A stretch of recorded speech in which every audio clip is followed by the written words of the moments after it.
What's up, everybody? Chris Kidlin with the Suited Warrior Podcast. Hope you're having a fantastic day. As always, I am here suited up in a Tweeds custom suit right here in Sarasota. So make sure you go check them out. They do help sponsor our podcast. Check out Don or Rob over there. And also, always want to thank Preferred Shore Studios for having us and allowing us to use their beautiful studio here in downtown Sarasota. I do have a very special guest today. His name is Eric, and he owns a business called Goal. What's it called? The Goal Guide. Goal Guide. Yeah. And wanted to have him on here because, as you guys know, most of the podcasts here are with business owners, and that is what Eric actually specializes in helping people grow their business. So, welcome, Eric. How are you? Hey, thanks, Chris. Good seeing you, man. Glad to have you on. I've been watching you quite a bit on, social media. That's how I got to meet you and everything else. And I sit there and I watch what you do. And a lot of what you do is a lot of stuff that I even preach. I preach it on the show. I talk about it on the show. But it's kind of nice to have an expert actually bring the subject here to us. So, before we get too much into that, one of the things I always like to do is I like to get to know who you are and kind of like let our listeners know who you are and where you came from. I was going over some of the stuff that you sent to me, and one of the things I didn't realize is that you are from Russia. And when did you move here? 1990. 1990. So how old were you? I was 10 years old. 10 years old. And your family just decided to come over here? No, it was right around 88, 89. The wall fell, so people were getting the hell out of there, former USSR. And, my mom got remarried to a guy who had the golden ticket. Okay, and, gotcha. So we ended up in Baltimore, Maryland. That's right. That's close to you. We're in Baltimore. You were in Randallstown, right? I was in Randallstown. You go to Randallstown High? No. I went to Deer Park Elementary. Okay. And then we moved to Pikesville. Pikesville? So Pikesville High? I graduated from Pikesville High. Because I went to Perry Hall. Yep. So we probably played sports against each other at one point because I played lacrosse and I played soccer. Yeah, you're like 9 years older than me. Yeah, that's so, true. That's true. So it was probably before your time. But yeah, I did because I played sports for Perry Hall. And I remember playing Pikesville. I remember playing in Randallstown, like those guys over there. Mm-hmm. And so we go over there to their fields. Okay, so it's a small world. Small world. And I think that you were there. So how long did you live there? So I was there, from 10 till graduated high school. Okay. And then I joined the military, joined the Marines right after high school. So like graduation, 2 days later, I'm in boot camp. Oh, wow. Where was boot camp at? Parris Island, South Carolina. Oh, wow. Okay. Yeah, you're an Army guy, right? Yeah, I'm Army. So I was South Carolina, but I was in Fort Jackson. Okay. So not far. I don't think that's too far from where you guys were. Yeah. So all right. So you decided to go into the Marines. What was the reasoning behind that? I just knew college wasn't for me, like a knucklehead kid, I was the same way. Suspended a bunch of times, expelled 3 times from school. Oh, wow. Just knucklehead. Okay, I wasn't that bad, but I tell this story, people laugh, but so I know nothing. First generation in America who wanted to join the military. All my grandparents were military in World War II. Oh, wow. For the Red Army. Gotcha. And so I go into the recruiter's office in Westminster. And there was, I thought Army. Military's Army or Navy. I didn't know much about anything else. So I go into the Army, and the guy's sitting there. He's kind of looked like Peter Griffin. Sorry to all my soldiers out there, but at 17, I'm like, ooh, something's off about this guy. The Navy wasn't there. The Air Force looked exactly like him, like twin brothers. Oh, wow. And might have had a jelly stain on his shirt. I'm like, man, this sucks. So I'm walking out, and from a corner, this guy screams out, like, what are you, too chicken to come in here? Chicken ass to come in here. So I'm like, I go in there. He's sitting down, looking like Johnny Bravo. Muscles popping everywhere. out of his shirt, hair slicked back. The name tag was Patrick Animal Griffin. Nuh-uh. Yeah. And behind him are like pictures of just young dudes at the beach on tanks with guns. I'm like, this is what I want to join. Right. So that was Saturday. On Monday, he came to the high school. Okay. In his Deltas, and every girl I had a crush on melted. And that's how I joined the Marine Corps, man. I'm like, that's wow, it. that's crazy. No, that was funny. Well, the reason I joined the Army is because my whole family was first generation Army. So like my grandfather was Army. My both my uncles were Army, and like so like I had all my grandfathers. I had 3 grandfathers because one of them passed away. Then my grandmother got remarried, and he was even Army. So like it was just in our blood to be Army, and like I'm like when I got out, sort of like you. I mean, I just knew college wasn't for me, and I was like, you know what? Let's just. I don't know what I want to do. All my friends were going away to college, and I'm like, what am I going to do? I don't want to go to college, so I joined the Army. I was like, I got to figure something out. So I knew I needed a kick in the ass. Yeah. So it was just like one of those things. I was like, Did you have a dad growing up? my parents were divorced, and so but they didn't talk, and so and like you know, and I never really had a relationship with my dad. Still don't. He's alive, but I haven't talked to him in years. You know, and so it's kind of sad. You know, I mean, in some ways, you know, I wish I could make up for what I've lost. You know, but we just never had that connection. So you know, and then my stepdad was around, but he wasn't around, and so like, you know, it just never had it, and I just knew, you know, I needed something, and it wasn't what I was getting at home, and so I figured, you know, but it was kind of in some ways it was good though because I mean I went into the Army, so. You know, and I don't want to sit here and talk about me the whole time. This is for you, your show. And so, like, but the thing is, like, my son, who is 27, he joined the Coast Guard. He's been in the Coast Guard for about 2 years now. And he said, you know, he's sitting there trying to figure out what he wanted to do with his life. And, you know, and I've told him this story too, is why I went into, you know, the military. And he's like, and it kind of inspired him to join the military. He went in the Coast Guard, but, you know, not the Army. I was like, all right, whatever, we'll let it go. At least you're doing something, and, you know. And so, but he went in and with the same aspirations. He knew he kind of, not that, like, I mean, we had a great relationship. I mean, I was always there for him, but he kind of needed a jump start. He needed a kick in the ass. So he was 25 when he went in. Yeah, so he's a little bit older. You know, kind of just going from job to job. Went to videography school, put him through college, like that kind of college, and just wasn't for him. So, you know, he figured, you know, why not, you know, go and get some, you know, get that discipline and see where he's at and that kind of thing. So now he's in and he does some crazy stuff. I mean, so, you know, stuff that I never thought he would do. And, you know, the stories he tells me now, I'm like, you did what? So it's kind of cool. So it's, you know, but, you know, I think he needed it. So I don't know if you were the same way or. I definitely needed it. I grew up there, you know, went from the boy to man bridge it doesn't take long, does it? No. It's probably even worse in the Marines. Yeah, they broke me pretty quickly in boot camp.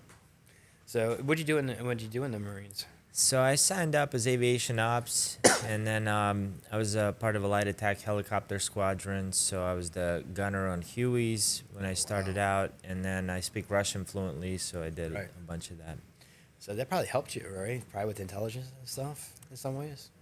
Did you? I mean, I guess. I mean, they used me where they needed, right, you know, Russian speakers. So like when we were in Afghanistan, if they got a detainee and you had a Farsi or a Pashto linguist, and the guy came from Uzbekistan, he would start speaking Russian. I would come in and speak with him. Gotcha. Did you get deployed? Yeah, I got deployed a couple times. I was supposed to get deployed. Well, I wasn't. I didn't. So I got out, and then 2 months later, my unit got deployed. And then they keep calling me up. Hey, you want to come back? I'm like, no. I'm like, I'm not trying to go. Same thing. And they were trying to send me, and I'm like, oh, I'm good. I have kids now, and nope. I was like, I'm not trying to come back to that. What year did you get out? I went in 92 and got out in 2000. Oh, okay. So, you know, I mean, it was, but yeah, so they had just like got it. I was in a medical unit, and they were deploying the medical unit to go over there. And so, you know, but I was nothing fancy. I was just a lightweight mechanic. So, you know, I worked on the Humvees and big trucks, five they called them 5 tons, and then deuce and a halves. Mm-hmm. So, like, these are the vehicles we worked on. But honestly, a lot of what I did was I would set up the medical units and stuff like that, and drive the water buffalo around and that kind of stuff. That. So, yeah. I mean, that was my job. I mean, nothing sexy, but, you know, I mean, looking back at it, I probably would have changed things because they asked me when I was in boot camp if I'm going to do airborne after I was done my training, and I wish I would have done it. You know, looking back at it, I didn't. I kind of chickened out on it, and it would have been, you know, 3 weeks, could have gotten my, you know, been 82nd Airborne, And like, damn it. Now I look back at it, I was like, why didn't I do it? I was stupid, but whatever. It's all good. Look at you now, you know. So Who knows it's where that definitely path would have led you? it's definitely changed me. So it's definitely has helped me with my path and helped me with my discipline, and that kind of thing. So, all right. So then you decided to go in, were in the Marines for 8 years, and then you got out. Then Yeah, I didn't want to get out, and I was gonna re-enlist for my third term. okay. Girlfriend at the time was like, "Nope, you're always gone." She's my wife now. We just celebrated 18 years, so that's pretty cool. Congratulations. Thank you. So I was getting out. I was a part of a pretty small unit, and I went to my commanding officer. I was like, "Sir, what do I do? I've been here since high school. I wasn't planning on getting out. What should I do?" He's like, "With all the BS you've sold me through the years, you should get into sales." Oh, there you go. I'm like, okay, I don't know what sales is, but I got out. I applied. Put my resume out on Monster.com. Oh God, you remember Monster. that? Yep. That's Every oh. and every Aflac agency was knocking down I my forgot door. about FLIC. Yep. But something they don't tell you about the military is like we get used to that first and 15th paycheck. Like Yep. nobody. Exactly. This was all commission only. I can comprehend going to work with not making any money or not having a paycheck, so I kind of chickened out also. And I took a job selling copiers in Baltimore, Okay. and turned out I was pretty good. So, Xerox. I didn't start at Xerox. I was selling for a small dealership, Okay. and then Because Xerox was pretty big in Baltimore. yeah, they were. And then after 3 years, I went to medical devices. Then Xerox recruited me. Okay. So you didn't end up at Xerox at one point. I did, yeah. Okay. I ended up managing their team in Baltimore. Okay. Because I knew they were pretty big there. I knew there was some sales reps, and I was living there, and I knew they were pretty big. That's kind of crazy. Yeah, And Xerox is good. Got into the sales part of it and did well, right? Because I was like you. So when I got out, I was like, okay, what am I going to do? I'm sitting there trying to figure out what to do. And I was like, well, what I like? So I'm sitting there trying to think. So first I went and I got into selling life insurance, health and life. Mm-hmm. And I went door knocking. You'll get a kick out of this. So I went door knocking in the projects, selling life insurance. Just selling them to that's how because they didn't, they really didn't have transportation. And it was, we went into really some sketchy neighborhoods. And so, but, we sold the hell out of it. But I was like, after about 6 months, I was like, this isn't for me anymore. We go to the west side and go down and to where is it? By Pimlico and all back there. So it was interesting. My grandmother used to live not too far from there on Park Heights Ave and Pimlico Road. So we go down the city, go in the projects. And that kind of thing. And my grandparents, they lived down there in the city as well. So I remember going to their house, and it was not the nicest place. So it was my stepdad's parents, and I remember going there and to be stuff crawling all over the walls, and it was just bad. And anyway, so like you, I was like, all right, I can't do this. So I got into banking, and I went and I became a teller, because I wanted a paycheck, and I didn't want to go into sales. And so, but then I soon realized, all right, I can make a lot more money in sales than I can in doing, just working in the bank. So then you went and you started doing this, and then so you started working for Xerox, right? And then so. Yeah, Xerox is different because there's, it's very structured, my way or the highway, and I was leading a team. Then I got an opportunity to become a director of sales for a smaller company. And picture the dad passed away, mom took over, son is the president, his wife is the VP of administration and human resources. Their kids are marketing. Okay. Everybody they go to church with are the techs or truck drivers or deliver. And here comes Eric, the big shot from Xerox, right? And I show up. There's a small team, four salespeople.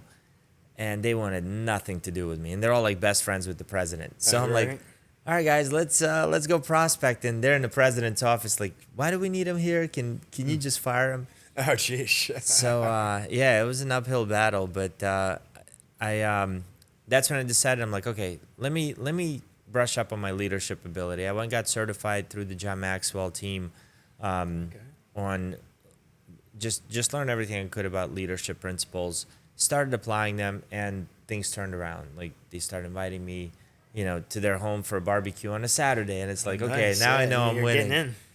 Yeah, and we grew. We went from 4 million to about 12 million in 3 years. It was a small company, but that was a huge, huge win. And I saw like there's this huge potential in this training and leadership development. I just decided I was going to go off on my own, start my own company. Okay. And when I did, Vince actually, he was the president. He came to me. He's like, "Hey, you can go start your company, but still stay here. I'll let you do whatever you want. Just stay and continue to grow this business as well." And so I stayed with him till like COVID, Okay. 2020. Really? Yeah. And it was just such a blessing because I had a chance to start a company, have a paycheck, have the runway. Like it was, you know, I didn't struggle like most entrepreneurs do when I was first starting out, but I had a lot of support, which was really cool. So what business did you start? It was leadership development and sales training. Gotcha. Yeah, and it was all focused on teaching John Maxwell's principles. And then as I went on, I just didn't want to do that anymore. Okay. So I created my own sales training programs and Gotcha. went off with that. So is this what this is? So y'all see, Eric does have a book called B2B Sales Secrets. Some of the stuff that I've seen from, that's on social media and Facebook. I mean, some of the stuff that I've watched of your videos is pretty interesting, and some of this stuff that you talk about. So is that how this all led into the book, or is this? Yeah, the book, I was actually still at DCA, which was the company I was working for when I wrote the book. But the book really is what took us from 4 to 12 million. Like the first part was getting the sales professional right. That's all about morning routines, mindset, visualization, kind of setting your goals. The second part is all about from cold calling, and it has some scripts all the way to closing the business, kind of like every step of the way. And then the last third part of that book is all about how do you build that relationship after you close the business so that you can get referrals, right? Okay. I think anybody getting into the sales, if you do it right, you'll hustle for 3 years. You never have to hustle again because you're going to build the relationships. You'll build enough referral. You'll build a referral system if you do it right. Take care of people. And then after about 3 years, people will start buying. The same people will come back and buy from you. So especially in the B2B space. Yeah, because that's one of the things I've noticed. So that was kind of my game plan when because like when I got down here. So when I was in Maryland, I got into banking, went into mortgages with a big bank up there, but all I did was refinances. And then in 2014 hit, all of a sudden interest rates started going up, and I was out of business because I did not build my purchase business. I only built refi business.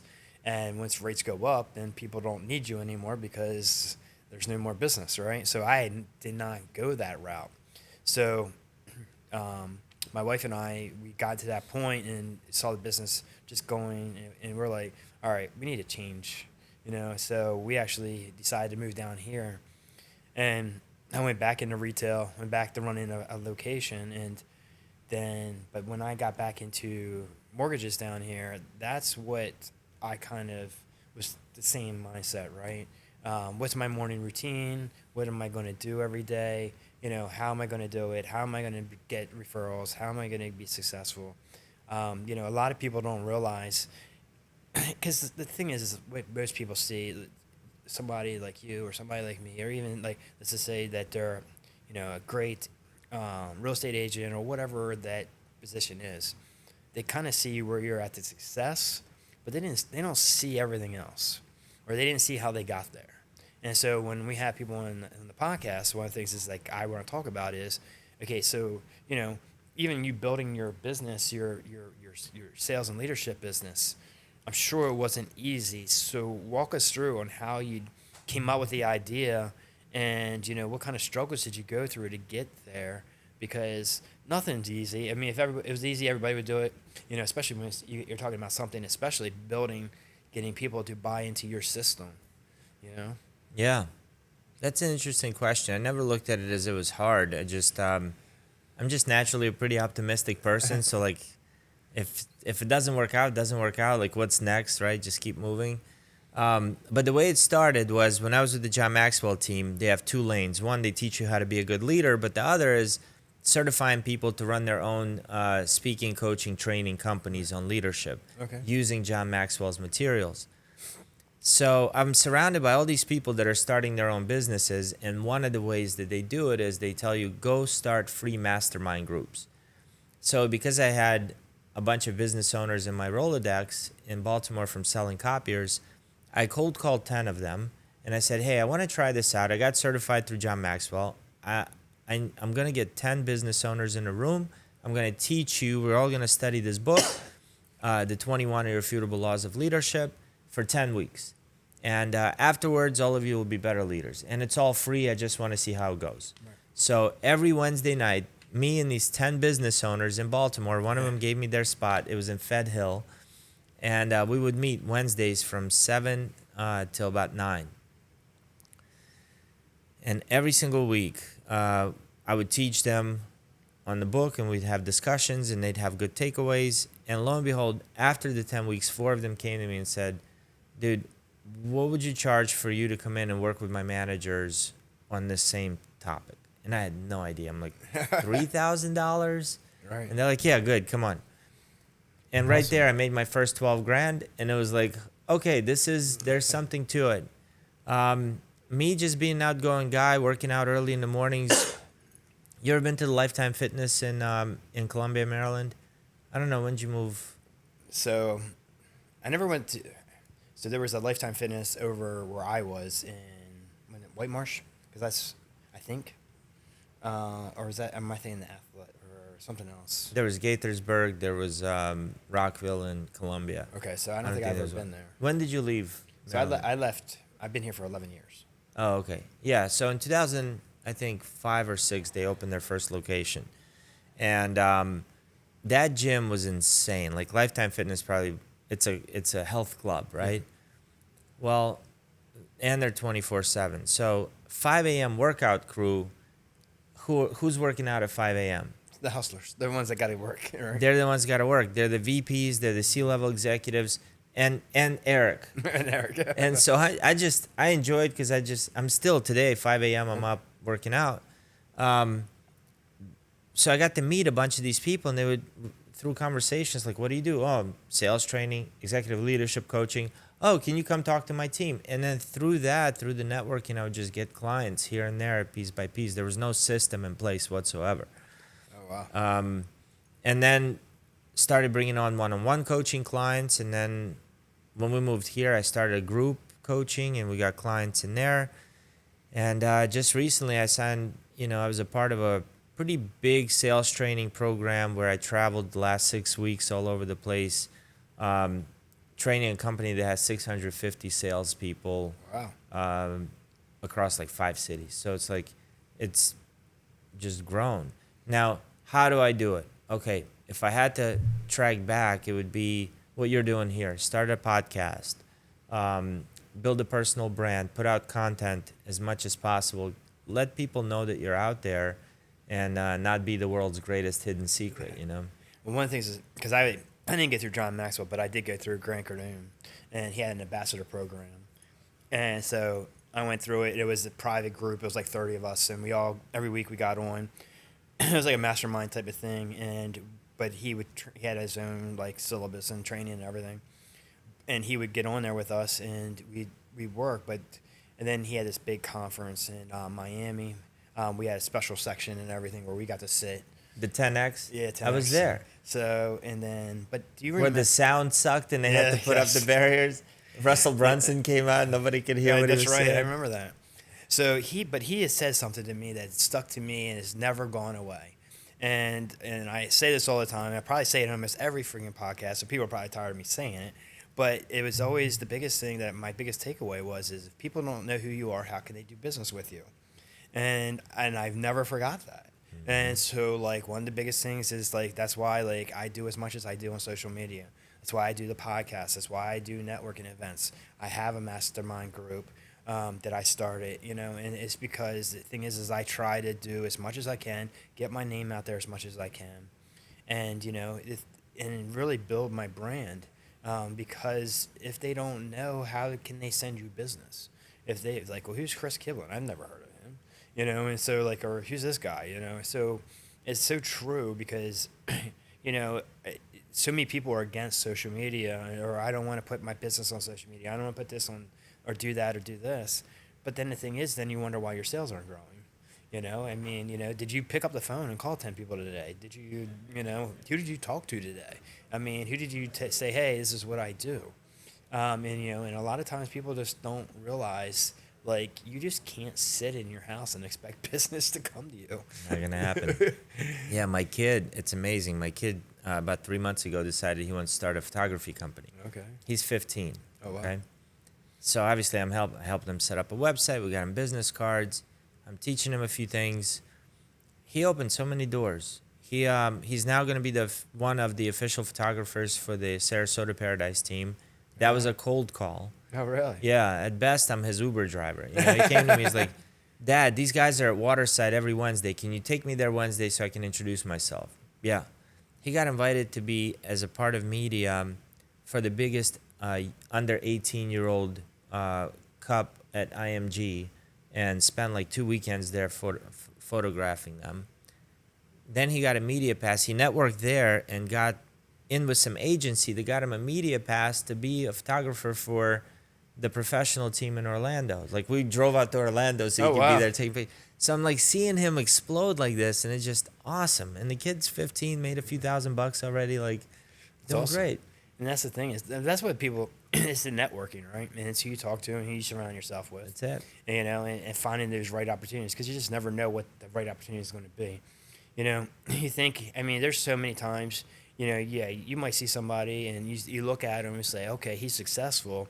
But then there'd be other times you look at somebody who's in jeans and a t-shirt and you're like, okay, he's worth billions. You don't even know it. And he's driving some crappy car. And the thing is like, you never judge a book by its cover. As cliche as that is, and the same thing in my world. It's like, because I've gotten loans and done loans for people, I only need like a $200,000 loan, but then come to find out they got a friend that needs $1 million loan, or, whatever. And, that realtor is like so happy you took that loan. They've got another deal for you. And sometimes you just don't know what door it is until you knock on it, and until because it's like you have to be out there, be present, and talk to as many people as you can. But then at the same time, you also got to realize, okay, because I've done this too, where you got to be, it's a slippery slope too, because the thing is like you could put your attention into somebody who can then really time suck everything out of you. And so, and you think that you're getting somewhere, and you just realize they're just wasting your time. So like you got to learn who to talk to, when to talk to them, and whether or not they're good. But it's amazing, the thing is like you got to go out there and just put yourself out there. And, I mean, we got 10,000 realtors here, and everybody's a realtor. Everybody's a realtor here. So, I mean, how do you differentiate yourself, right? To make yourself different. And it's tough because, I mean, there's so many. I mean, everybody's neighbor is a freaking realtor, or family member's a realtor. So, how do you make yourself different? Yeah. Well, build your personal brand, right? Everybody's a realtor, but not everybody's on social and building their personal brand. Like most people look at you, they don't really know what you do, right? It's like you're building the Chris brand, the Suited Warrior brand. And if you look at a guy like Dwayne Johnson, right? The Rock. Yep. That's the power of personal brand, right? Did you know he has hair products that he sells? No. He's got no hair. I had no idea. He's got sponsorships for Really? hair products. From that to energy drinks, to Under Armour, to tequila, to right. One guy. What does he have to do with all that? He built a really good personal brand. To Disney, and the realtors that stand out do that. But also they show up and serve, right? Like, it's all about serving. To me, I have a loyalty for people who give me business. Yeah. I just do. Like, if somebody ever sends me a lead or a referral or something, I'm like, oh, they thought of me. It's not because they gave me, it's because they thought of me in a world where everybody just thinks about themselves. Yep. And so that, stand out like that to enough people, and it'll come back to you. So what's some of the greatest success stories that you've had that worked for you that you could share? My greatest success stories are with my clients, right? Like, so I just had an executive leadership coach who came to me. She was already pretty successful. She was earning by herself about $20K a month coming in. And after about 4 months, we tweaked a few of the things she was doing, and she hit her first six-figure month as a solo, like, Coach? executive leadership coach. It was awesome. That's probably one of the biggest. Now, do you teach people on how to become coaches too? No, I don't do that. Just help them, like. Yeah, what I found about coaches is a lot of them, especially in executive leadership, they come from like the human resources field. So they were your CHRO, chief whatever officer, human resources, and then they retire or they leave that because they know that side of the world and they get into coaching. But they don't know how to sell their services. They don't know how to close. They don't know how to connect or communicate, or, it's not in their wheelhouse. And that happens with a lot of coaches. So that's why they come to me. I had the sales background, and I've been certified as a coach, and I've sold coaching services, and I still do sell coaching services. So it's like, I'm happy to help them out. So explain to me exactly what is your business? So do you go to like companies and then help them as far as like help their sales their sales teams, or do you go to their companies and help grow the business? Yeah, I have the executive leadership coaching certification. My bread and butter, what I absolutely love, is working with sales teams. I do talk to the leader. It has to come from the top. We have to be on the same page. But so our organization is split into two different ways. One side is my group coaching. That's mainly designed for solopreneurs that are trying to get to six figures, right? Very low ticket, $97 a month. I host 2 Zoom calls every week. They have a chance for one-on-one coaching within that group. We've built a community, so they join the calls. I do a teaching call. We do an open Q&A coaching calls focused on their stuff. Once they graduate, they can get me in a one-on-one scenario. So there's the group coaching, there's one-on-one coaching.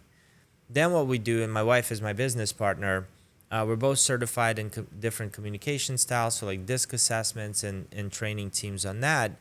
And I created my own sales training. So people can hire us. Like, I was just in Detroit a couple of weeks ago for a 2-day sales kickoff.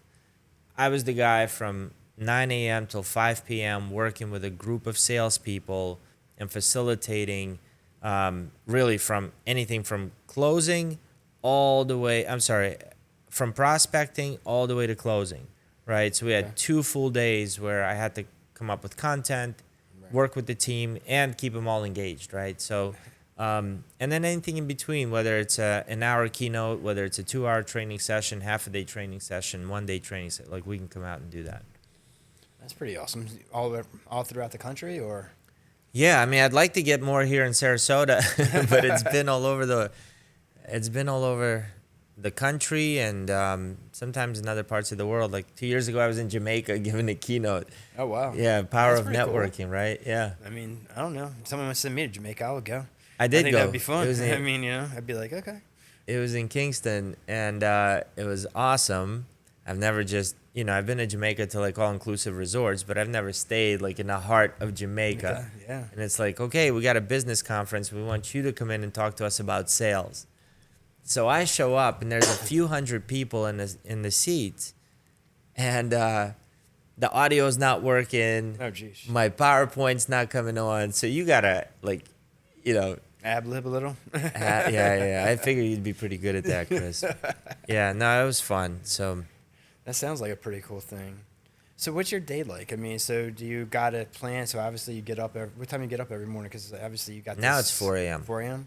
I'm usually up at 4:30 every morning. Yeah. And so it's funny. It's like, when I tell people and people like look at me and, and they see, the success that I've built or whatever. And when I talk to other successful people, and it's not for everyone, right? I mean, a lot of it can be military, because we're used to getting up that early. But the thing is like, for me personally, and it's not, some people like to work late and that's perfectly fine. But I like to get my day started early when everybody else is still sleeping. And I like to get up and, do I will actually get up and work, make sure I set up my day before everybody else is. I get my emails out, I get my stuff going, just because of the fact that I want to be like, when they all go to work and people start showing up, it's already done. It's like already sitting there, or they're responding. I'm being more proactive than being reactive, because I've been to the point where before, where I might sleep till 7 o'clock, but then I feel behind. Mm-hmm. You know what I mean? And I'll sit there because I still want to go to the gym. And then by the time I go to the gym, I come home, take a shower. I mean, it might be 9 or 10 o'clock by then. And then so now all these emails are rolling in. Now I'm like, got to hurry up and get them done. But if I get up early enough and beat that, so I get the gym done, I get my emails done, I get everything prepared, I have a better, clearer conscious as what's going to happen for that day.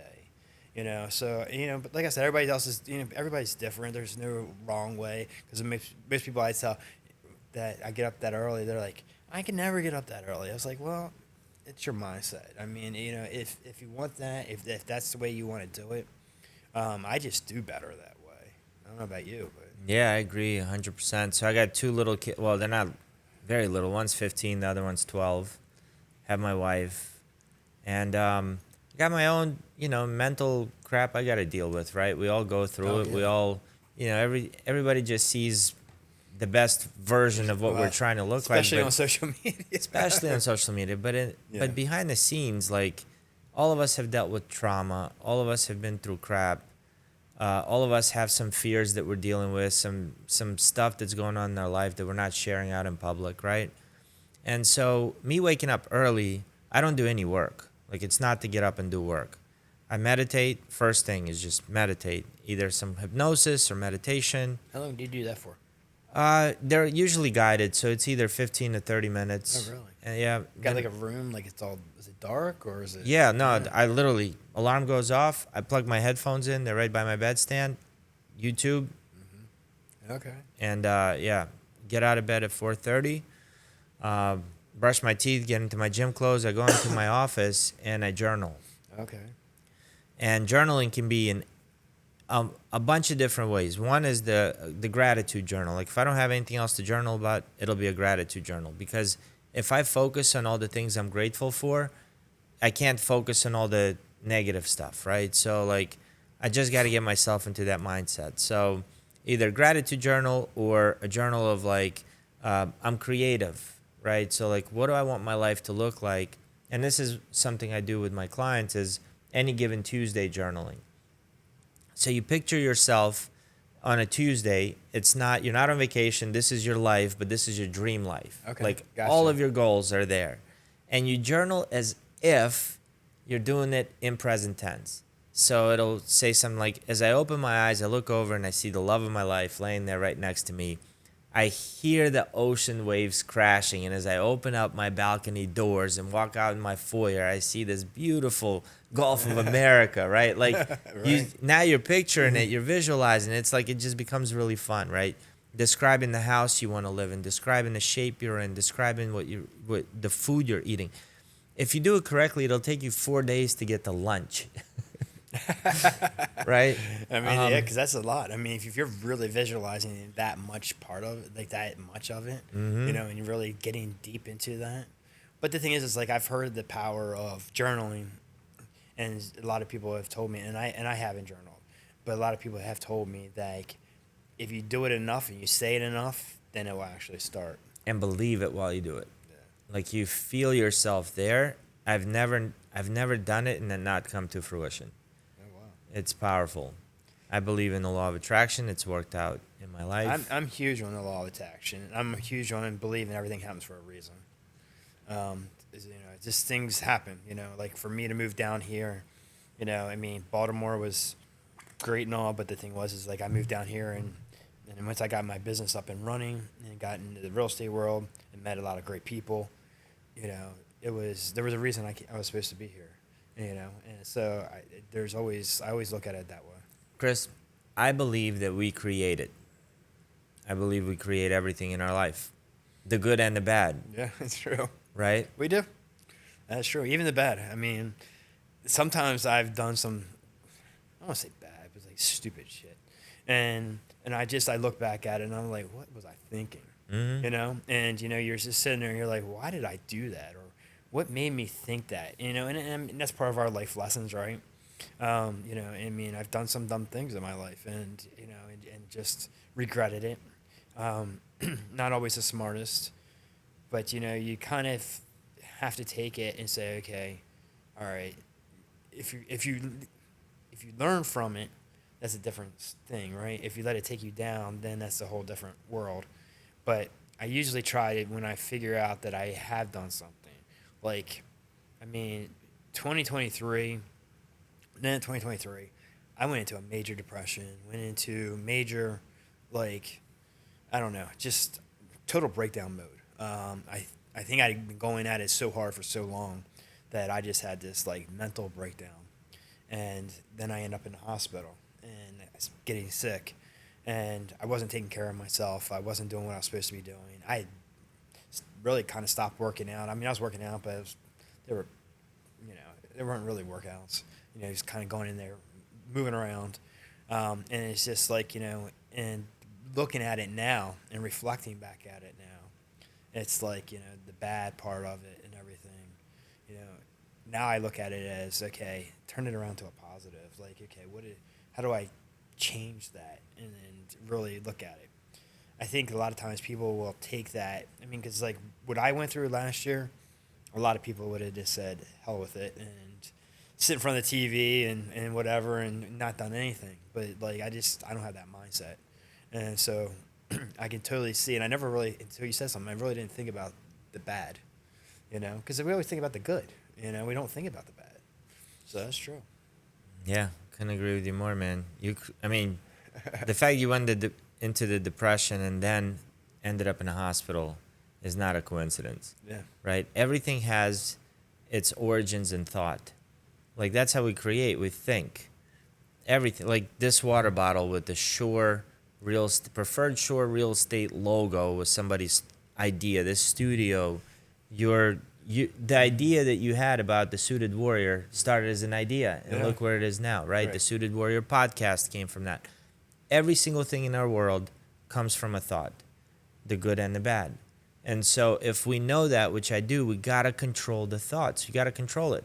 Because at the end of that, so if you plant an apple seed, what kind of tree is going to grow? An apple tree. Could you ever grow an orange tree? No, absolutely not. Well, thoughts are those seeds. And so when I look at things that are not working out in my life, like it's just turning out to crap, I go back and I'm like, okay, what thoughts am I thinking? What's causing me to feel this way? Always goes to my thoughts. And the beautiful part about that is I can control the thought I think. And that's where I turn right to gratitude. What's going well in my life? I don't care if 99 things are going bad. I understand the detriment of me spending any time on thinking about those things. And so really quick, okay, nothing's going good. Dude, I had open heart surgery in 2017. Oh, wow. Like out of the blue.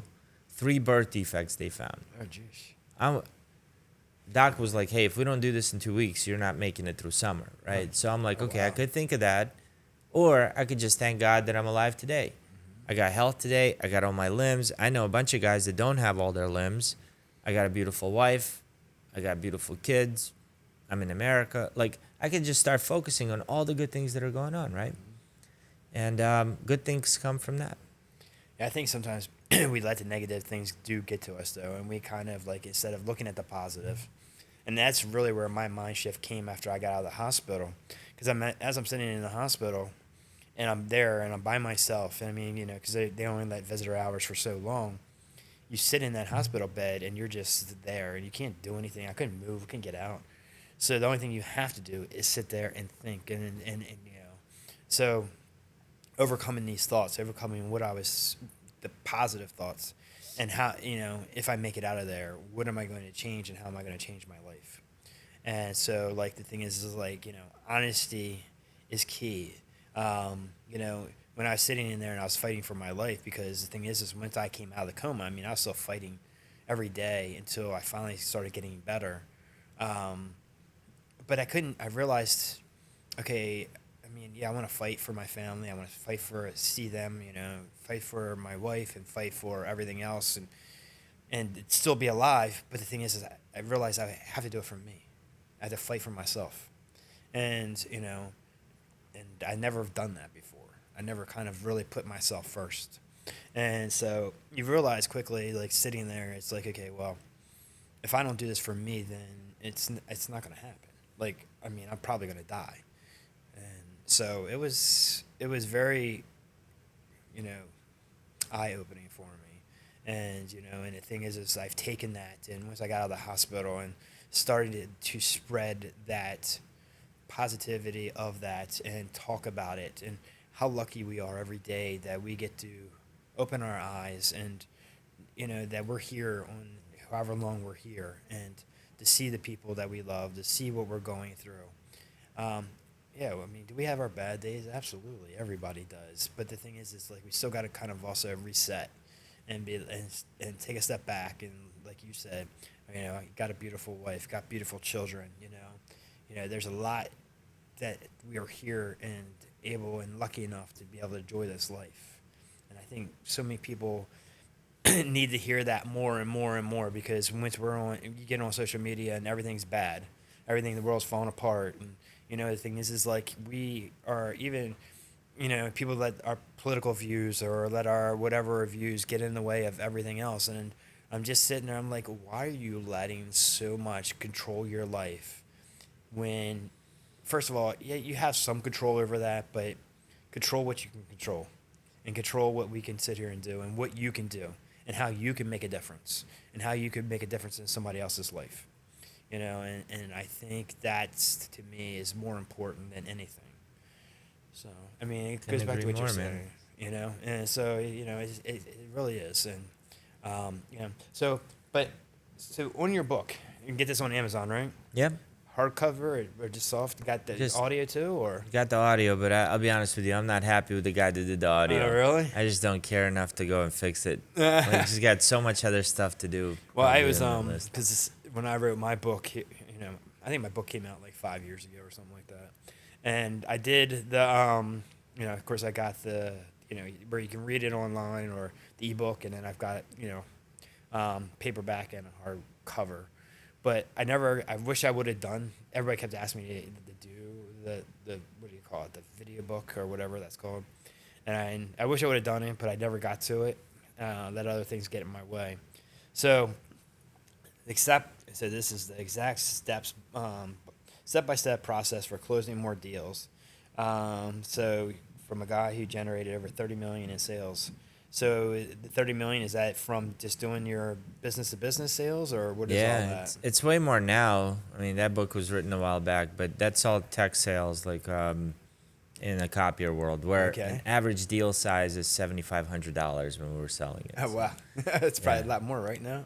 I don't know if it's a lot more on average. I mean, think about it. I don't even know if people are using copiers these days, or it's all digital now. But that's true. I mean, I know for me, I don't think I use the printer. I mean, even that's not that much.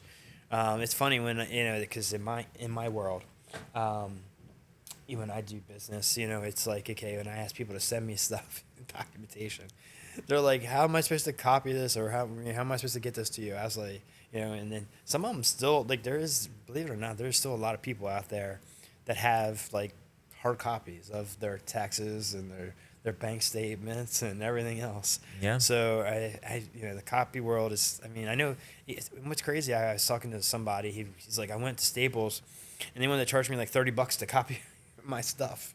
$30. It was like 100 pages or something. Oh, okay. Something crazy. I don't know. He said it was just crazy or print. Oh, he wanted to print flyers. I was actually a realtor.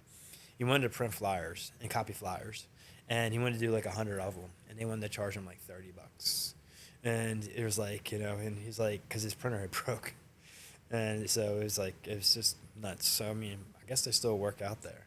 So, to tell us a little bit more about how people can get a hold of you, like, if somebody wanted to get coaching from you, how would they go about that? Yeah, just reach out to me. I'm on LinkedIn, Facebook, YouTube. I mean, I'm very easy to find. I made sure of that. That's a good thing, right? Everybody's got to try to find people and figure out, again, that's huge on social media.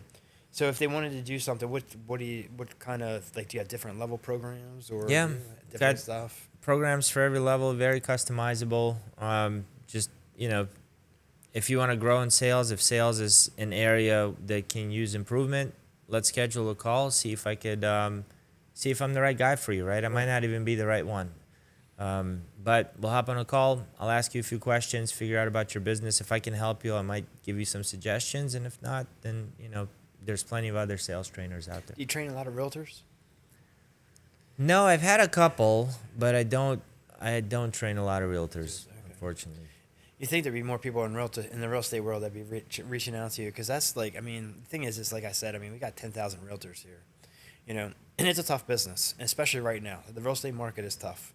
You got to be creative. You got to figure out different ways on how to sell your product. How are you going to sell it? One of the biggest things that I hear right now is, you know, listings, because people are getting all these listings and a lot of houses on the market and can't figure out how to sell them. Can't figure out what to do to get the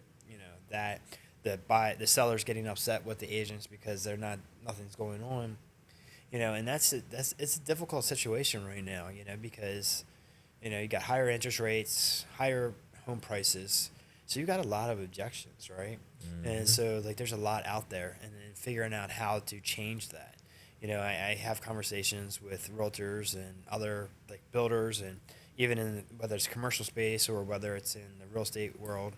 Even in, I've coached other businesses, because people will ask me, what do you do? And if I can help give them some advice on stuff like that. And, the biggest thing is that what I find most people do, though, is they just wait. They don't really do, like, they'll go in and then they'll set their business up, but they won't do anything with it. No. And so, like, they'll just sit there and wait for people to reach out to them instead of them reaching out to people. I mean, one of the biggest things, so this is like, I probably have told this to at least 100 different agents, and I've yet to see one person do it. So let's just say you go in, and let's just say it's an air conditioning company or a plumbing company or something like that. All right, an air conditioning company that might have 100 employees. Go in and talk to the owner. Say, hey, you know what? Build a relationship with that owner as an agent. Be like, hey, this is something, I want to let you know, something that I do personal for business owners, and any of their employees. What we could do is, like, so, and maybe you go to one of their meetings or something like that. Build a focus group with people and try to figure out a way to get in and talk to them, right? Okay, if they've got 100 employees and they got, let's just say that, they allow you to come to a quarterly meeting or something like that, or you could get some kind of email address or something like that where you put them in a drip campaign, or anything that where you can build off of that and become the realtor of choice, lender of choice, whatever it is, and build your business that way. And I've never seen anybody do it. And I've given this example, I can't tell you how many times. They don't believe it. That's why. And so, and it's a way for you to get in front of live people. It's not a cold call. It's a warm lead. The owner already has invited you in, and the thing is like, a lot of people don't realize that. Yeah. And, and I'm trying to give them different situations on how to build it. I have a realtor's card at my desk right now. And I was outside walking my dog, and I see this guy knocking on doors. And I'm like, ooh, I love salespeople. So I'm like, okay, I wonder what he's selling. And so he comes up to me. He's like, hey, how you doing? Are you a homeowner here? I was like, yeah, that's my house over here. I live in the cul-de-sac. He's like, listen, I'm a realtor. I listed the house down the street. This is the house that we listed. Just wanted to give this to you in case you have any friends that want to move into this community, maybe from out of state. I'm so-and-so. If anything I can do to help you when you're looking. I'm like, wait a second. And it was like hot. And he's in a suit, walking, knocking on doors to give this flyer out. And I thought that was so cool. I'm like, that's the guy I'm going to go with. Because if I have that card and I list my house and then he ends up going to knock on every door to invite them to an open house, I don't know how effective that strategy is. I just know he's doing something nobody else is. There's not many. I've heard of that, and I know some people that have done it. And it's actually not bad. I mean, you might only get the neighbors, and they might be they call them looky-loos. right? They want to come check out the house and just see what it looks like. However, if you can build a relationship and actually get their contact information, right, and actually do build their relationship, because the thing is at some point, the average person in the United States, they buy a house every 4 to 5 years. Okay, you might not get anything right now, but you might get something in 3 to 4 years if you follow up with them and you keep them in contact and be like, hey, this is such and such, I mean, we met at the open house, and you could build a relationship from that. That's how you build your business, because they're going to remember that. And, and they don't, the thing is they don't realize that can make a huge difference. And that's all it takes, right? Yeah. But you know what? One piece of advice I gave him, I said, look, dude, you're doing an amazing job here. Like, I see how hard you're working. Take your phone out, go live on Facebook, and then do the same thing. At least share with people what you're doing, because that just magnifies your message. And I don't think he did that. See, that's a great idea. See, I wouldn't have thought of that. Be like, hey, I'm out here in, Rosedale. Is your realtor doing this for you? Yeah, so like out here door knocking, as we're doing open house, letting all the neighbors know what's going on. That's it. I mean, it's what's crazy is so many people don't want to be in front of a camera either. Yeah, that's it's like I've invited many guests onto my podcast or realtors that I've gone to do open houses with, and try to get them on camera. Won't do it. Yeah, and that just goes to show that usually when people are so afraid of being on camera, it's because they make it about them. Oh, I don't look good. Oh, somebody's going to make fun of me. Instead of making it about somebody else. I look like a jackass 99% of the time I'm on camera. But we all do. That's part of it. We all do. So, but before I kind of jumped all in, I realized that it wasn't about me. It was about, like, I'm going to be on camera to help somebody else. Like, I don't know what I'm going to say, but what I'm going to say is not for me. It's for somebody else. And then it makes it a lot easier. So when I first started, and I used to hate being on camera, and I, like, as far as, like, I sit there and I do all these different takes, kept doing different takes, and then I was like, this is getting ridiculous. So I was like, I would do like 10 takes in it before I finally felt like it was a good take. And but what you realize is that you doing that, first of all, it just makes it worse, because then you don't sound natural anymore. And then the second thing is like, actually people respect you more when you do mess up or when you do look natural, because it doesn't look fake. That's it. And so people, and I try to tell people that. I was like, look, it doesn't matter. I was like, just to be you. I was like, just be you. If you can just be you and not try to be something that you're not, it doesn't matter. I was like, the thing is like what you're doing is you're sending out the message of you. And so like it's going to come across. If you sit here and try to keep doing it and you don't look this way, you don't look that way, nobody cares. Like nobody's like caring what you look like. Nobody's caring whether or not you had, whatever, I didn't trim my beard good enough today or whatever. What they're looking at is they're looking for authenticity, and they're looking for something that's a little bit more indulged with them and that they can pick up and they relate to. Because, it's like, if you try to go in there and you try to, same thing with a podcast. I remember when I first started my podcast, I didn't know what the hell I was doing. And so, so my original podcast was called Real Hustle. So I did that one. I started that one probably 4 or 5 years ago. And, but when I first did the first episode, I'm trying to be this person who was not the same person I am today. And so like I started off, and once I started getting more and more into it, I was like, all right, just relax, chill out, just have fun, have conversation, things will come out naturally flowing, have it more conversational, don't try too hard, and when you're trying, because like, then people want to watch. And so once we started doing that, we started seeing a much more higher view rate. And, 100%. And it's kind of crazy, to be honest with you. So this podcast, so I got sick. So when I got sick, I stopped doing the Real Hustle podcast. Ended that one back in 2023. And then I didn't do anything in 2024. Or I might have done I started a new podcast at the end of 2024. But originally this podcast was called Suited for Greatness. And I just I didn't feel it. I didn't feel the energy from it. And about, I'm going to say, a month and a half ago, 2 months ago, I changed the name. I was like, you know what? We only did a couple episodes. I don't care. We're gonna change the name. And I was like, it wasn't me. There's something about like, I mean, the name of my mortgage company is called Spartan Capital. I wanted it to flow, and something about being in the military, having that warrior mindset. I wanted it all to kind of go. And I was like, I started thinking about it, and I was like, Student Warrior. It kept coming back to me. And I was like, and now, I mean, before I changed the name, we only had 4 subscribers on YouTube. Now we're almost at 200. And this has only been less than 2 months. And so my shorts that I put on there are almost at 2,000 on every short views on YouTube.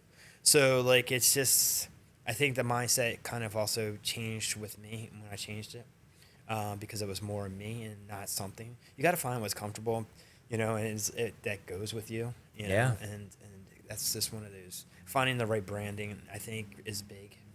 So Be you. That's it. And you do such a great job with your branding, man. I really enjoy watching it. So it's, you know, it's taken years, a long time. I mean, same thing with you. I mean, you know, I see you constantly on there, and that's why I was like, you know, here's this guy who I see, and I've had other people.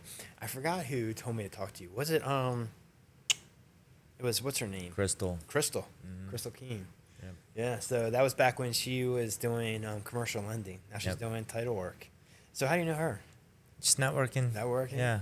Met her out. Yeah, so she's really doing well in her new role as a title rep. You know what she did differently, by the way? So we met, I don't know, we were connected on Facebook. I saw her win some award, made a comment, hey, let's grab lunch, met. And then after that meeting, she invited, I don't know how many people to join my free Facebook community. Okay. And I'm like, I kept getting these notifications. Crystal Keene invited so-and-so. Crystal invited so-and-so. I'm like, she's a giver. Yeah. And then from there, she went on to make some, introductions. And then the law of reciprocity kicks in, because now you're like, okay, I got to do something back. I don't want to be this jackass that just takes and doesn't give back. No, she's been great. She's a natural, yeah. No, and so we've done, like, since she's done that, we've done some open houses together. She's done some other stuff. And so, like, she definitely is a giver. Like, she gives back. She definitely is there for you. And she told me about you, and she's like, hey, you need to reach out to Eric. He'd be a great guy to have on your podcast. That's awesome.